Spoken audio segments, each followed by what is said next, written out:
আজকের topic atomic number, atomic mass, isotope, isobar, isotone.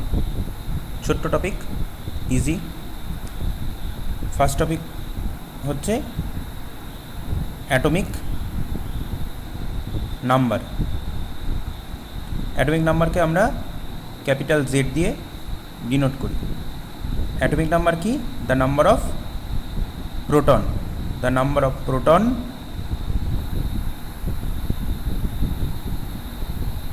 present in an atom is known as atomic number. ঠিক আছে। Atomic মাস কি? Atomic মাস হচ্ছে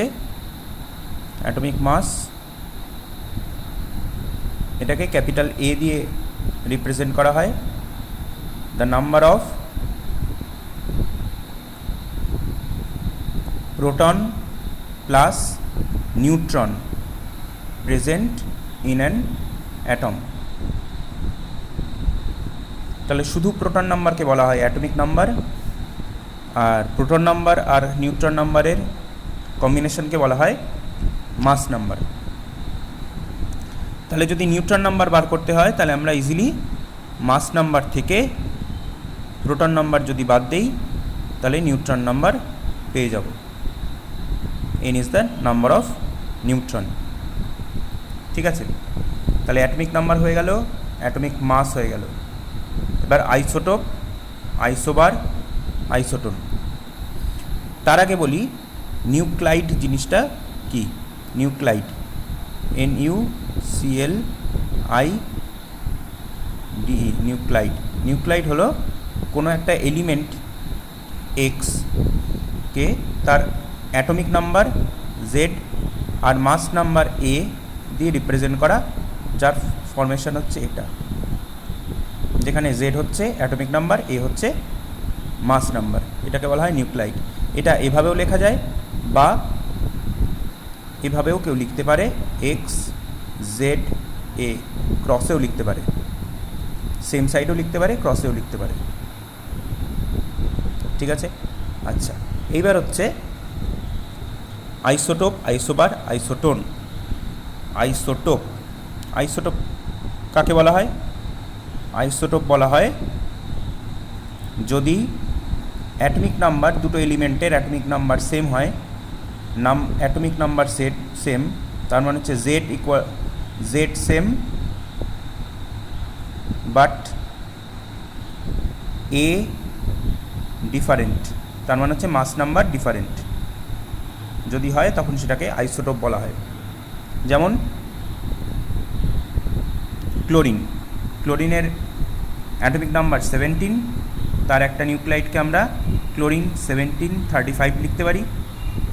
ক্লোরিনেরই আরেকটা isotope, সেটাকে আমরা ক্লোরিন 1737 লিখতে পারি। তাহলে ক্লোরিন 17, এইখানেও ক্লোরিন 17, তাহলে জেডের ভ্যালু ইকুয়াল কিন্তু মাস নাম্বার ডিফারেন্ট, সেজন্য এই দুটো হচ্ছে আইসোটোপ। ঠিক আছে। আইসোটোপ ক্ষেত্রে জেড সেম হয় কিন্তু মাস নাম্বার ডিফারেন্ট হয়। আইসোবার কি?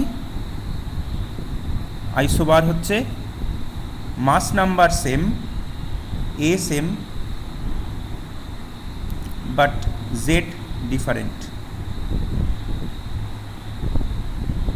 তাকে আইসোবার বলা হয়। যেরকম calcium 2040, argon 1840, mass number same, দুটোর mass number same, atomic number আলাদা, 20, এটা 18, সেজন্য এরা হচ্ছে আইসোবারের এক্সাম্পল।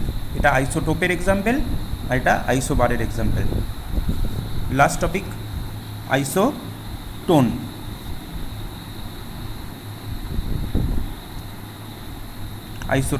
আইসোটোনের ক্ষেত্রে নিউট্রন নাম্বার সেম হতে হয়, নাম্বার অফ নিউট্রন সেম হতে হবে দুজনের, যাদের মধ্যে কম্পেয়ার করব। যেরকম সোডিয়াম 1123 আর ম্যাগনেসিয়াম 1224। তাহলে এখানে প্রোটন নাম্বার কত, নিউট্রন নাম্বার কত? প্রোটন নাম্বার হচ্ছে 11, এখানে প্রোটন নাম্বার 12, আর এখানে নিউট্রন নাম্বার কত? এই দুজনের ডিফারেন্স 23 মাইনাস 11, 23 মাইনাস 11 করলে 12 হচ্ছে, এখানেও ডিফারেন্স 12 হচ্ছে। তাহলে neutron number equal, neutron number same. যেহেতু নিউট্রন নাম্বার সেম, সুতরাং এরা দুজন হচ্ছে isotone of each other. Clear? ব্যাস, আজকের টপিক এইটুকুই।